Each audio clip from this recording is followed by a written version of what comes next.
கௌதலா, சொல்லுங்க. சிம்சோனில் வேலை செய்து கை நிறைய சம்பளம் வாங்குறான், காசும் ஒரு ரூபாய் நிற்கல, குழந்தைங்களும் பிறந்து செத்து போகுது. நம்ம வாங்க மணிப்பூருக்கு எங்கள் அம்மா ஊருக்கு மணிமங்கலம் போயிடலாம். சரிங்க, போலாங்க. சரிம்மா. பல ஆண்டுகளுக்கு பிற்பாடு இங்கே வந்த பேர் நம்ம ஏழுமணியா குலதெய்வம் பரவாயில்லம்மா. பிள்ளைங்களும் 7 பிள்ளைங்க நல்ல மாதிரியாக இருக்கிறாங்க, 7 பிள்ளைங்க பிறந்து நல்ல மாதிரியாக இருக்கிறாங்க. ஆடு மாடுகளும் இருக்குது. நிலமும் நம்ம எவ்வளோ நிலம் வாங்கிட்டோம், பரவாயில்ல. அந்த ஏழுமணியா தெய்வம் தான் நம்மளை ஆசீர்வதித்து இருக்கிறாரு. ஆமாங்க, நம்ம அங்கேருந்து இங்கே வந்து ரொம்பவே நல்லா இருக்கோங்க. ஆமாம்மா, ஒரு குறையும் இல்லை. நம்ம தெய்வம் தான் அதுக்கு எல்லாம் காரணம். ஆமாங்க. 2 வருஷத்துக்கு பிற்பாடு ஏங்க, நம்ம மாடு மேய்ச்சலுக்கு போய் வந்து 2 மாடு செத்துச்சுங்க. அது மட்டும் இல்லைங்க, டெய்லியும் ஒரு ஆடும் மாடும் செத்துக்கினே இருக்குது. இந்த பக்கம் பார்த்தா பிள்ளைங்களும் வியாதிப்படுறாங்க, மருமகளும் வியாதிப்படுறாளுங்க, பேரம்பேத்தியும் வியாதிப்பட்டுருக்குங்க. என்ன செஞ்சும் அவங்க சரியாக மாட்டுறாங்க. சரிம்மா, பரவாயில்ல. ஏதோ நம்ம தவறு செய்தோமா என்னான்னு தெரில. நம்ம இதெல்லாம் நம்ம ஒரு கோயிலுக்கு போயிட்டு நம்ம குலதெய்வத்தையும் பார்த்துட்டு ஒரு தரிசனம் பண்ணிட்டு வரலாமா? சரிங்க, வாங்க போகலாம். எத்தனையோ கோயில்களமும் போயிட்டு வந்தோம், மந்திரவாதிங்கிட்டையும் போயிட்டு வந்தோம், எதுவுமே நம்மளுக்கு சரியாகலை. என் தம்பி துரை இருக்காருங்க, அவர் வந்து அல்லேலூயா கூட்டத்தில் இருக்காரு, அவரை ஒரு தடவை கூட்டு பார்க்கலாமா? சரிம்மா, சீக்கிரம் அதை செய்யுமா. இன்னும் இருக்கிறது நம்ம கை விட்டு போகிறதுக்குள்ளே அவர் வரவையுமா சீக்கிரம் எப்படின்னா? சரிங்க, நான் அவர் போய் லெட்டர் போட்டு வரேங்க. சரிம்மா. லெட்டர்ல என்னென்ன எழுதிருந்த, என்ன வேற வர சொல்லியிருந்த, என்ன காச்சு? பசங்களை எப்படி இருக்கிறாங்க? அவங்க எங்க அப்பா நல்லா இருக்கிறாங்க. ஒரே வியாதி பட்டு எவ்வளோ மருத்துவம் செஞ்ச எதுவுமே பண்ண முடியல. போகாத கோயில் கிளம்பும் இல்லை, மந்திரவாதியும் இல்லைப்பா. அதனால தான்ப்பா உன்னை கூட்டேன். நீ பயப்படாதக்கா, நான் அதனால தான் வரும்போது மெட்ராஸ் வந்து ஒரு பாஸ்டர் கூட்டின்னு வந்துக்கிறேன். அவர் ஜெபிச்சேன்னா எல்லாமே சரியாயிடும். அப்படியாப்பா? இட்லாப்பா டோருக்கு பாருமா. என்ன சரிங்கம்மா, என்னம்மாச்சு?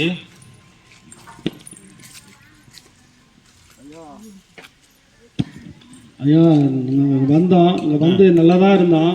என்ன ஆச்சு தெரியல. அந்த நடுவமையத்தில் எல்லாத்தையும் சொல்லியிருந்தாரு. சிம்சனை வேலை செஞ்சிருந்தீங்க. ஆமாம் ஆமாய்யா. அங்கே பிறக்கிற புள்ளெல்லாம் மவுண்ட் ரோட்டில் செத்துச்சுன்னு சொல்லி ஆமாய்யா ஆமாய்யா. அம்மா வீடு மணிமங்கலத்துக்கு வந்தீங்க. ஆமாய்யா ஆமாய்யா. இங்கே நல்ல ஆடு மாடுகள்லாம் பெருக்கமாக இருந்தது. ஆமாம். ஒரு நாளைக்கு ஒன்று வியாதிப்பட்டு செத்து போகுது, பிள்ளைங்களாம் வியாதி ஆயிட்டாங்கன்னு சொன்னாங்க. ஆமாய்யா. சரி, எல்லாம் கோயிலுக்கு போகல, மந்திரம் எல்லாம் எடுத்து போய் பார்த்தோம்பா. இந்த லாஸ்ட் இந்த பொண்ணு மேலே ரொம்ப ரொம்ப பலவீனமாக இருக்குது ஐயா. இதுக்கு ஜெபம் பண்ணுங்க ஐயா. சரி, நான் ஜெபிக்கிறேன். ஒன்றும் இல்லை, நீங்கள் போகாத கோயில் இல்லை, குளம் இல்லை, எதனா விடுதலையாச்சா? எதுவும் இல்லையா, இருந்த வண்ணமாக தான் அதிகமாகுது ஐயா. சரி, இங்கே கவனிங்க. நாங்கள் ஜெபிக்கிறோம். கர்த்தராகிய இயேசு கிறிஸ்து விசுவாசி, ஆண்டவர் உன் வாழ்க்கையில் அற்புதம் செய்வார். சரியா. பைபிளில் ஒரு சம்பவம் இருக்குது.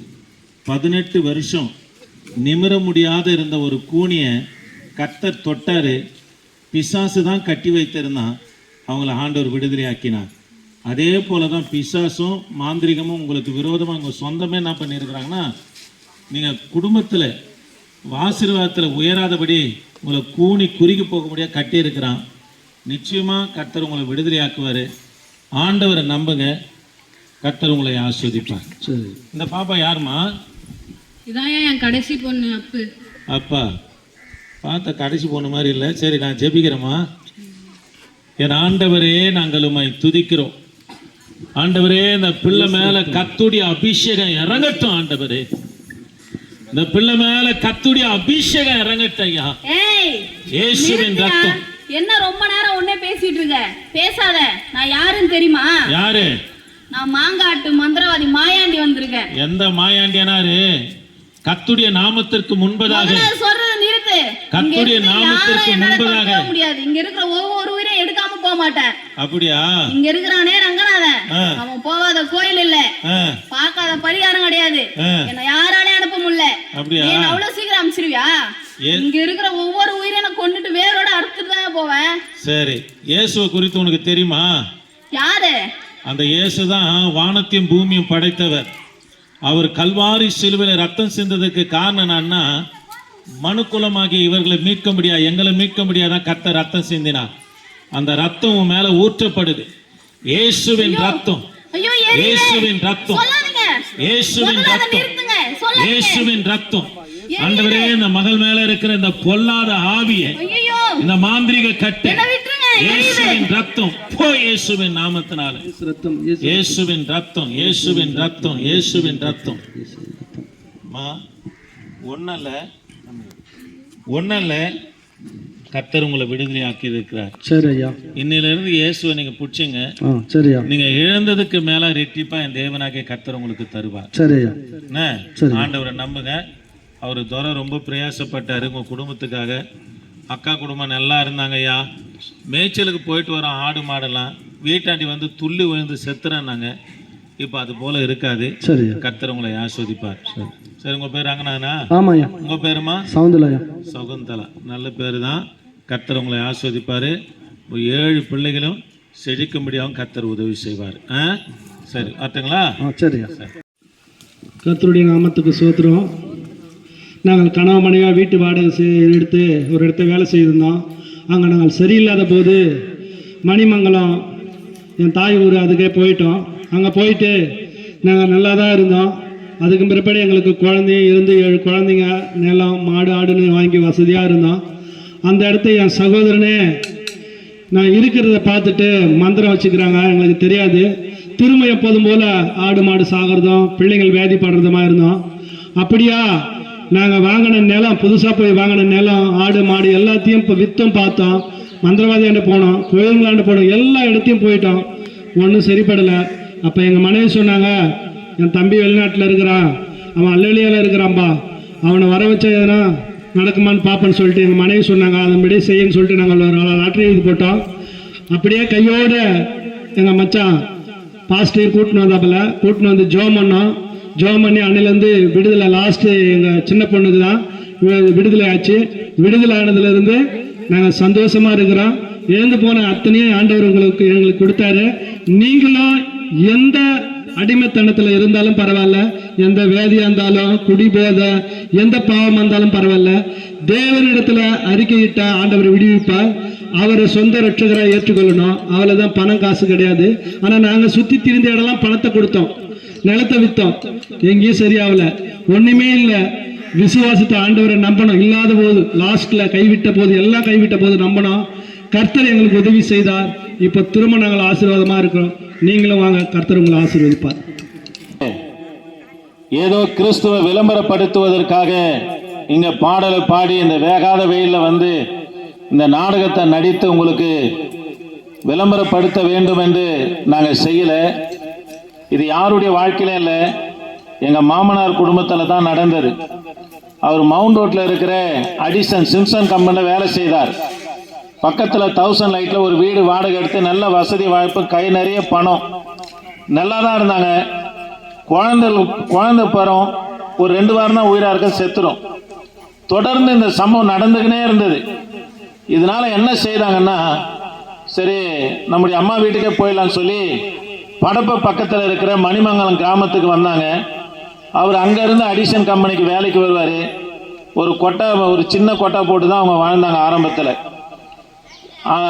அவர் கர்த்தருடைய கிருபை அவர் மேலே இருந்ததுனால அவர் ஆண்டவர் அறியாத போதே நல்ல ஆடு மாடுகள் பெருகுச்சு. பிள்ளைகள் 8 பிள்ளைகளை பெற்று எடுத்தாங்க.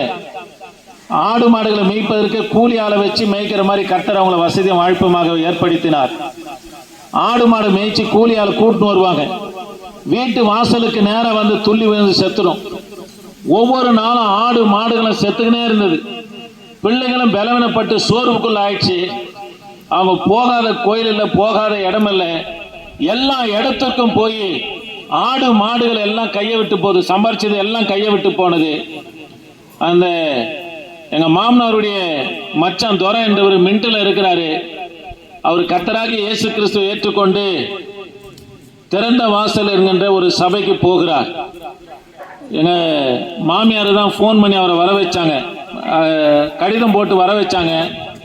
வந்த பிற்பாடு அவர் வரும்போது ஒரு ஊழியக்காரை கூட்டின்னு வந்தார். அந்த ஊழியக்கார் ஜெபம் பண்ண பிற்பாடு அவங்க கடைசி மகளாக இருக்கிற அற்புதவல்லி, அற்புதவல்லின்னு ஒரு பெண்ணு மேலே அந்த மாந்திரிக ஆவி வந்து சொல்லுது, நான் எல்லாருடைய உயிரையும் எடுக்காம போக மாட்டேன், நான் மாங்காட்டில் இருக்கிற ஒரு மந்திரவாதி என்று சொன்னது. அந்த ஊழியக்கார் நல்லா பாரப்பட்டாரு, ஜெபம் பண்ணாரு. கடைசியாக அந்த ஆவி அவங்கள விட்டு வெளியே போச்சு.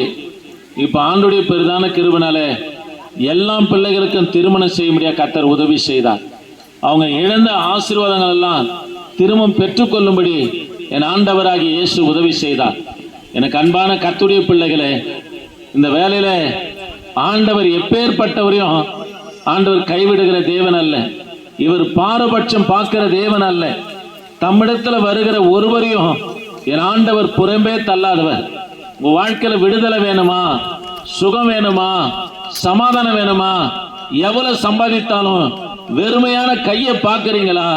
தேவ பிள்ளையே, ஆண்டவர் உங்களிடத்துல வெள்ளியும் பொன்னையும் பொருளையும் கேட்கல. உங்க இருதயத்துல கர்த்தராகிய இயேசு கிறிஸ்து விசுவாசித்து அவரை நோக்கி பார்ப்பீர்களா, மெய்யாகவே என் தேவனாகிய கர்த்தர் விடுதலையாக்குவார்.